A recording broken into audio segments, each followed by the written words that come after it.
In what looked like a risky move, Perpetual Loyal headed further offshore and their decision paid off.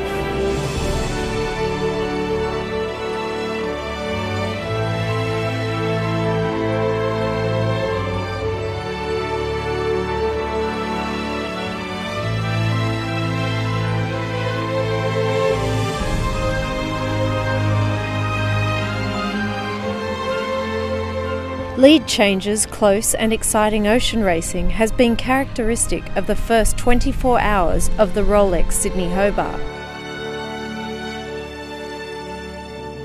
Well, it's developing into a really interesting race here this year. It's all been about Wild Oats 11 over the last 8 years, as we know. But this year, seems to me that they have some really stern opposition from Perpetual Loyal, which in the early hours of this morning went a bit further east than the rest of the fleet and got out to a 14 nautical mile advantage. So that would have put Wild Oats in an unfamiliar position of being the one doing the chasing. Giacoma's in third, but it's trailing Oats by some 18 nautical miles. It's in a bit of a fight with Ragamuffin. Sid Fisher's still going strong in his mid-80s.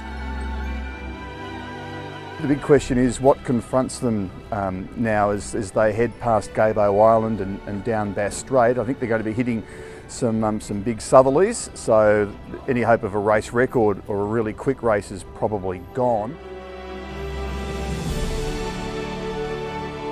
In terms of when they'll finish the race, optimistic suggestions I think were saying that they might finish lunchtime tomorrow. To me, it's more likely that it will be a few hours after that, maybe into the night.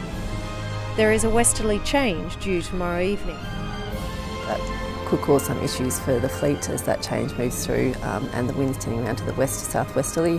Again, quite strong winds in that change and up to gale force about the south coast.